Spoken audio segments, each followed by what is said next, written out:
요한계시록 7장 1절로 3절 말씀 보겠습니다. 이르되 내가 내 천사가 땅 내 못등에 선 것을 보니 땅의 사방의 바람을 붙잡아 바람으로 하여금 땅에나 바다에나 각종 나무에 불지 못하게 하더라.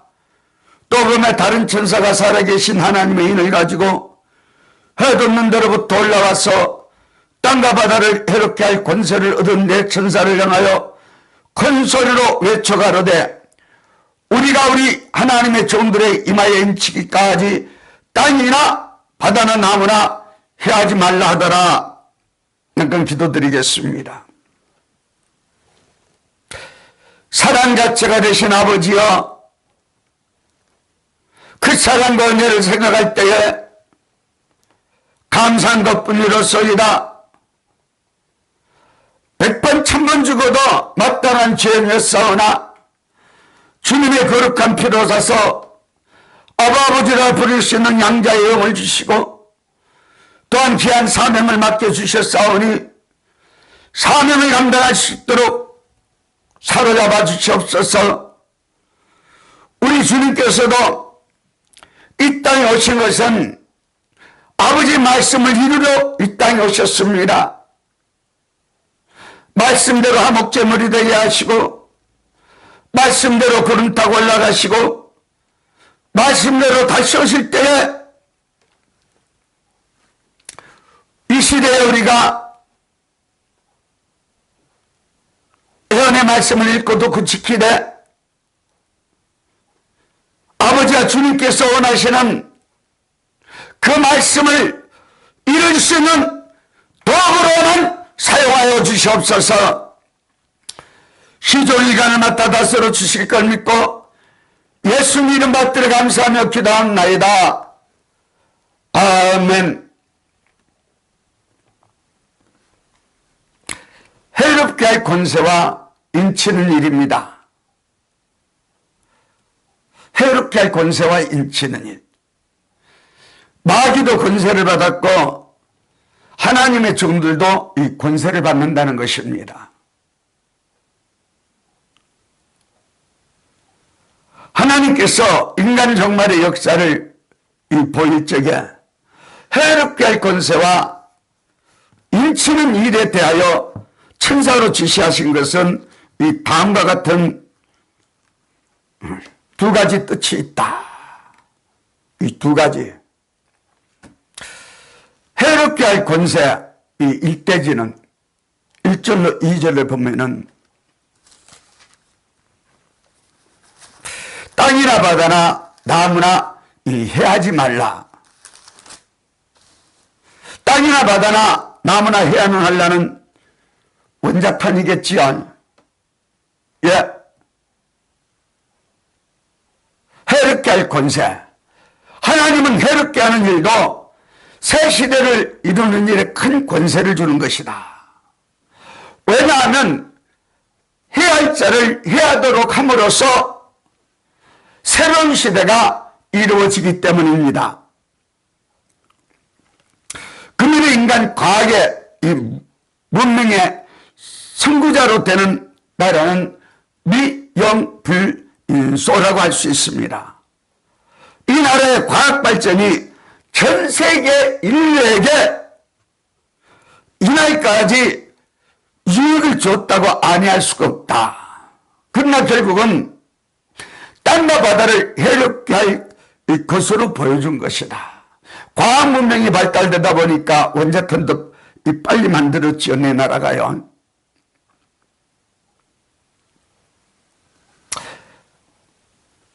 결국은 땅과 바다를 해롭게 할 것으로 보여줬습니다. 이 네 천사를. 그러면 이 네 천사는 인류 종말에 해롭게 할 권세를 보여준 것뿐이요. 실제로 천사가 땅이나 바다나 나무나 해야 한다는 것은 아닙니다. 하나님께서 천사를 들어 쓴다는 것이 계시의 목적이 아니요 천사를 보내어 속히 될 일을 보여준 것뿐입니다. 이해하시겠습니까? 믿습니까? 계시록 22장 6절에도 말씀을 했습니다. 이제 땅과 바다를 해롭게 할 권세에 있어서 다음과 같이 말할 수가 있다. 자, 이제 땅과 바다를 해롭게 할 권세에 있어서 다음과 같이 말할 수가 있다. 첫째는 하나님의 섭리가 이루어지기 위하여 되는 것이니, 과학이 크게 발전한 것은 새 시대를 이루는 역사의 한 도구로 쓰는 것입니다. 과학 발전이 없다면 세계적인 활동을 할 수 없겠으므로 과학이 발전하도록 하나님은 허락을 해서 세계 인류를 구원하는 일에도 이 도구로 씌워지게 했고, 세계 인류를 전멸시키는 일에 도구로 씌워지기도 한 것입니다. 과학 발전에 도구가 없다면 기독교는 세계적인 종말에 활동을 할 수가 없습니다. 그러므로 과학 발전으로 세계적인 전멸이라는 위기를 이룬 것은 분명히 심판과 새 시대가, 이 역사가 일으키기 위한 이 정한 때가 온 것이다. 심판하고 새 시대, 아름다운 새 시대가 이루어질 심판기가 임박했다는 것입니다. 예. 둘째는 정한 때가 올 때까지 하나님은 권리를 쓰지 못하도록 하는 것은 하나님의 종들에게 하실 일을 다 하신 후에야 해야 할 권세를 허락하는 것은, 종들에게 큰 역사를 해서 해야 할 권세를 받은 자를 지배하도록 하는 것은 하나님의 강권 역사를 당신의 종들을 통하여 일으키기 위한 이 목적으로 해야 할 권세를 주고도 머물러 두시는 것입니다. 해야 할 수 없도록. 그러니 전쟁은 인간의 어떤 계획적으로 일어날 수가 없습니다. 하나님의 정한 때가 돼야 일어나는 것입니다. 요한계시록 9장 보면은 그 연월 일시가 하나님께서 대환란이 오는 날입니다. 허락한 날입니다. 그러니 그 전에 전쟁 터질 거라고 걱정 안 하셔도 됩니다. 그러므로 그 미래 과학적 전쟁은 하나님의 종들이 할 일을 다 할 때까지는 일어나지 않을 것이다. 예. 셋째는 해야 할 권세는 저주받은 이 만물을 다 없애기 위한 방법인 것입니다. 저주받은 사람과 이 만물을 다 없이하고 에덴 동산의 축복, 이걸 새 시대라고 그럽니다. 아름다운 새 시대. 새 일을 구한다 그랬죠. 또 새 일을 행한다 했습니다. 이게 뭐냐 할 때 새로운 시대를 열어주겠다는 것입니다. 이 새로운 일이 시작된 것은 우리 주님이 오고서부터 시작이 됐습니다. 땅끝까지 복음이 증거되는 것이 시작을 한 것입니다. 그런데 예언의 말씀을 읽고 듣고 지키라는 것은 이제 임박한 때가 다 왔다. 알곡을 모을 때가 왔고 입 맞는 종들을 통해서 마지막 역사할 때가 임박했다는 것입니다. 그래서 이래저는 인치는 일입니다. 가로되 우리가 우리 하나님의 종들의 이마에 인치기까지 땅이나 바다나 나무나 해야지 말라 하더라. 인치기까지. 자, 이 말씀을 볼 때에 인치기까지 환란이 안 온다는 것이죠. 해야지 말라 그랬으니까. 하나님께서 기독교 종말의 역사를 이마에 인치는 역사로 보여준 것은 다음과 같은 세 가지 요소가 있습니다. 요한계시록 9장 4절로 보면은 4절에 보면 저에게 이르시되 땅에 불이나 부른 것이나 각종 수목은 해하지 말고 오직 이마에 하나님의 입맞지 아니한 사람들만 해하라 하시더라. 입맞지 아니한 사람. 그러니 땅이나 바다나 나무나 해하면 환란이 아니요 5개월 환란은 입맞지 아니한 사람, 하나님의 입맞지 아니한 사람만 해하라는 것입니다. 처음에 주로 오셨을 적에는 마음의 성신의 인을 받으면 하나님의 자녀가 되는 것이요, 인간적 말에는 이마에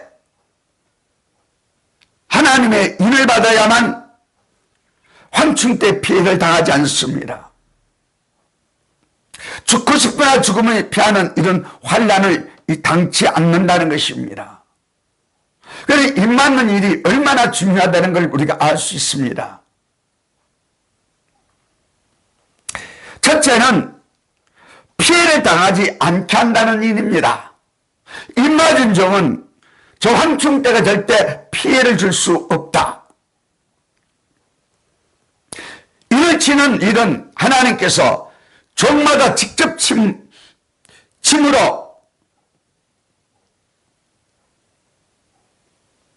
치는 것이 아니고 일의 권사를 받은 종에게 정권을 맡겨 일을 치는 역사를 함으로 한 단체가 이루어지게 하는 것입니다.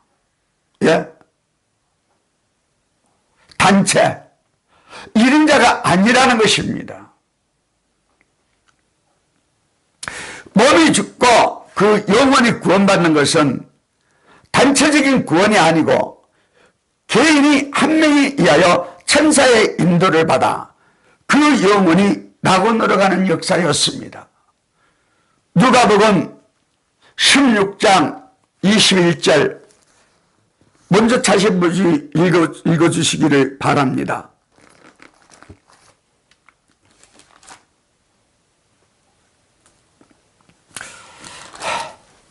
제가 읽겠습니다. 이에 그 거지가 죽어 천사들에게 받들려 아브라함의 품에 들어가고 부자도 죽어 장사되며 낙원에 가는 것이지요. 그러나 이를 치는 역사는 한 단체를 이루어 단체적으로 역사하다가 단체적으로 주님을 맞이하는 것입니다. 개인의 역사가 아니고 단체라. 인치는 역사는 단체적으로 일하다 단체적으로 들림받는 역사입니다. 둘째는 권리 행사로 되는 일이니 예를 든다면 큰 전쟁이 있을 때에 군부에서 이 권리로 군대를 모집하는 것이나 이 같은 뜻이 있습니다. 왜냐하면 기독교 종말에 적 그리스도와 싸우는 역사이기 때문이다. 그러므로 동방에서 일어나는 역사는 적 그리스도의 세력과 싸우는 역사이므로 하나님께서 이 선구자가 되는 이 종들에게 권리 행사를 맡겨 강권으로 종들을 깨우쳐 즉시에 무장을 가지도록 하는 역사니 은혜 시대 역사와는 다르다는 것입니다. 자, 은사 역사는 믿지 않던 사람들이 각자가 깨닫고 회개할 때에 개인이 은사를 받게 되고 그리고 말씀을 증거하다가 죽으면 낙원에 갑니다. 순교하는 종들은 첫째 부활에 참여할 것이야. 하나님의 인의 역사라는 역사는 이미 은혜를 받고 은사를 받은 종들이 시련 가운데서 정말 이 때를 기다리고 있던 종들이 각성받고 일어날 때에 하나같이 새로운 역사를 완전 영감으로 받게 되는 것입니다.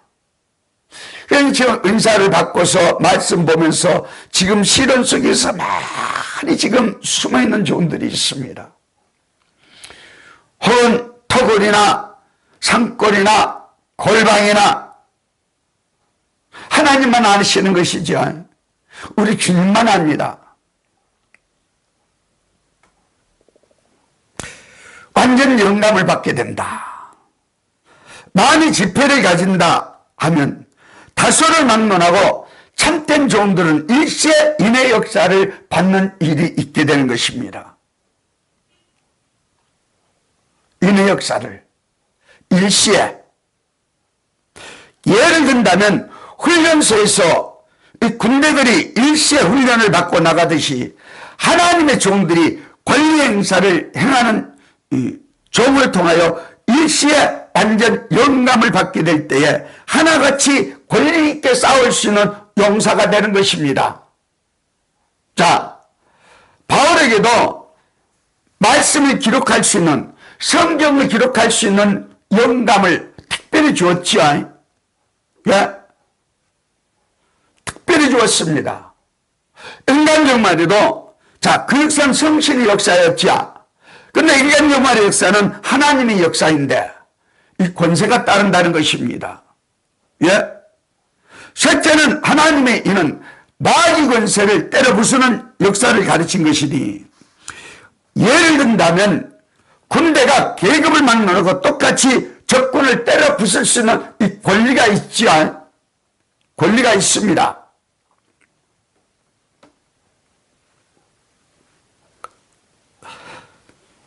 앞으로 14만 4천 명의 용사는 똑같이 황충태의 피해를 당치 않고 주님 올 때까지 승리의 용사로서 자유롭게 복음을 전하게 되는 것입니다. 마귀의 피해를 당치 않고 자유롭게 인의 역사를 받은 종이 아니고는 환난의 피해를 당치 않고 심판의 다른 줄의 경고의 말씀을 전할 수가 없게 되는 것입니다. 지금 많은 종들이 계시록을 가지고 여기서도 조금 저기서도 조금 해가지고 증가하는 종들이 많이 있습니다. 그런데 저 악의 세력 무신론 공산당이 권리를 가지고 협상이 되어야 될 때는 결코 증가할 수 없게 되는 것입니다. 그때는 권세받은 사람만이 증가할 수 있는 것입니다. 여러분들도 권세종이 될 수 있기를 축복합니다. 그러므로 이 역사는 대표적인 사람에게 완전한 인의 영감의 역사가 옴으로써 그 종의 변론을 통하여 말씀을 통하여 하나같이 각성을 받게 되되 선구적인 단체가 동방에서 나온다는 뜻으로 살아계신 하나님의 인을 가지고 해 돋는 데로부터 나온다고 한 것입니다. 이사야 41장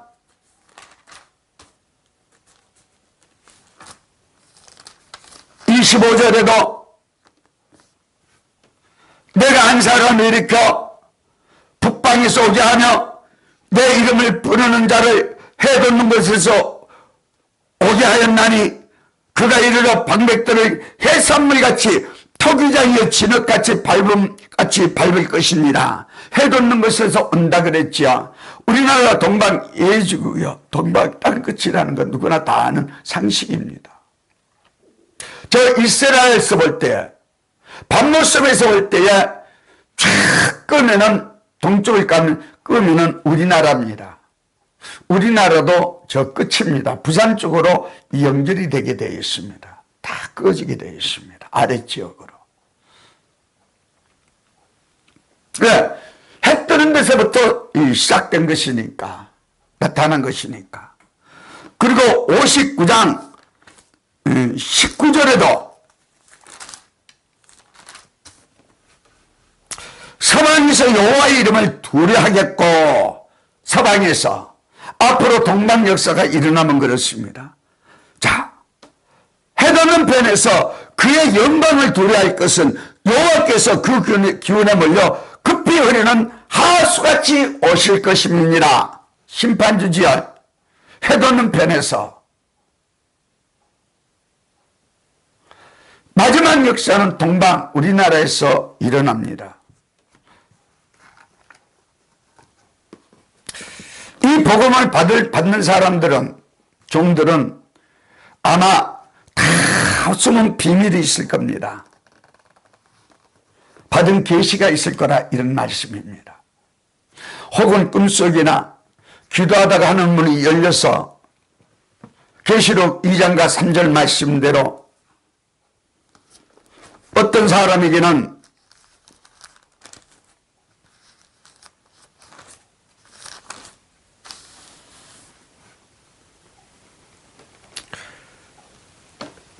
생명의 멸관을 주는 계시를 받은 분들도 있을 것이고,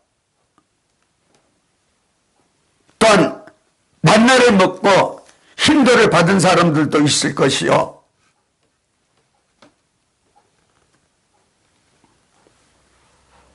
샛별을 받은 사람들도, 새벽별을 받은 사람들도 있을 것입니다.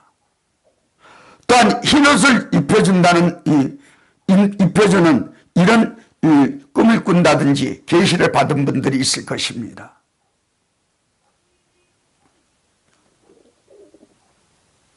또한 성전의 기둥이 되게 해주겠다, 이런 약조를 받은 분들도 계실 것이고,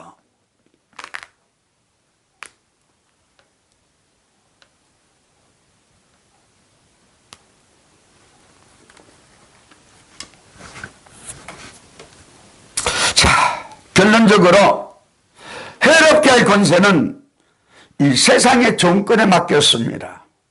미영불소 중 이 다섯 나라가 지금은 세계의 원자폭탄을 가지고 있죠.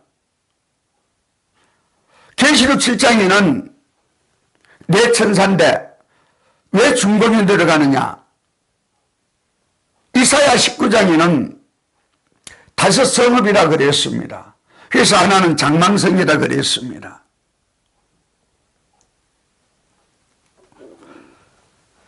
그래서 이 해롭게 할 권세는 이 세상 정권에 맡기고 있고, 이를 치는 역사는 동방에 나타난 종들에게 있으므로 하나님의 역사는 종교를 짓되 하나님의 역사가 끝을 마치는 동시에 세상 정권은 이 자멸이라는, 이 지구 종말이라는 이 끝을 맺게 되는 것입니다.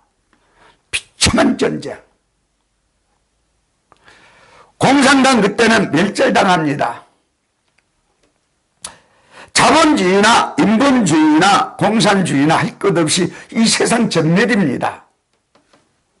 그런데 하나님의 종들은 올라갈 것이요, 또 헤일 수 없는 많은 무리들이 보호받습니다. 그리고 구름 타고 올라가는 이 왕족들, 가족들도 이 보호를 받습니다.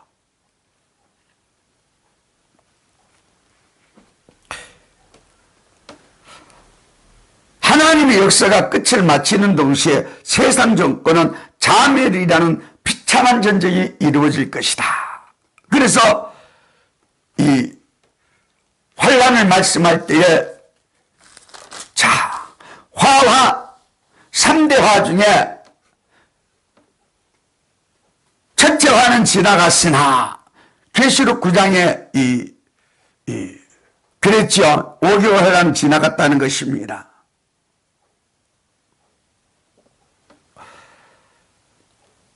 나팔에 여섯째 천사가 나팔을 천사에게 말하기를, 큰 강 유버라드에 결박한 네 천사를 놓아주라 하며, 네 천사가 놓였으니 그들은 그 연, 월, 일시, 몇 년, 몇 월, 며칠, 몇시 사람 3분의 1을 죽이기로 예비한 자들이더라. 마병대의 수는 2만만, 군대는 2만만이 죽고 이 땅은 3분의 1이 죽는다. 내가 그들의 수를 들었노라.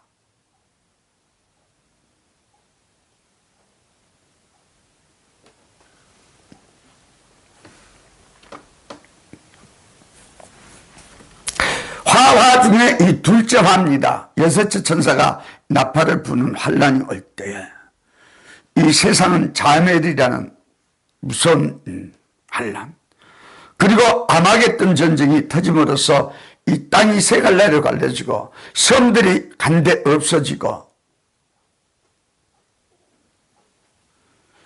그 후에 새로운 땅이 나오게, 에덴 동산이 나오게 돼 있습니다.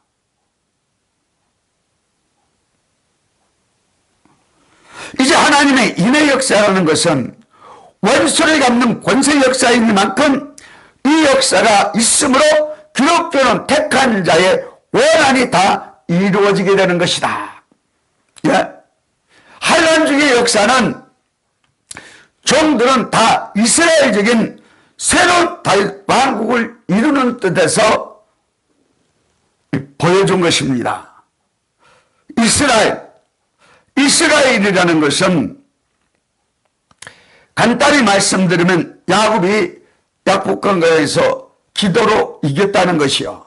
인간 종말에 여러분들이 시련 속에서 핍박 속에서도 끝까지 소리야 사상 이 절개를 지키면서 변치 않고 신앙생활을 하는 사람, 기도로 싸워서 이긴 사람들에게 인을 치는 역사가 오므로 앞으로 재림의 주를 영접할 수가 있다는 것입니다.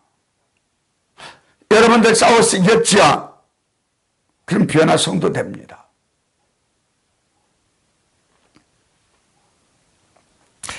반드시 이 귀한 축복을 여러분들 받을 수 있기를 이 시간 성부와 성자와 성신의 이름으로 축복하노라. 이 축도로 마치겠습니다. 아버지 감사합니다. 영광을 받아주옵소서. 적은 날의 일이라고 누가 멸시하오리까? 반드시 예언의 말씀을 읽고 듣고 지켜서 이 몸이 죽지 않고 살아서 우리 신랑주를 영접할 수 있도록 보혜사 성령님께서 교회와 종들 머리 위에서 이제부터 영원토록 함께 계실지어다. 아멘. 우리 할렐루야 삼창으로 영광 드리겠습니다. 할렐루야, 할렐루야, 할렐루야, 영광 받아 주옵소서.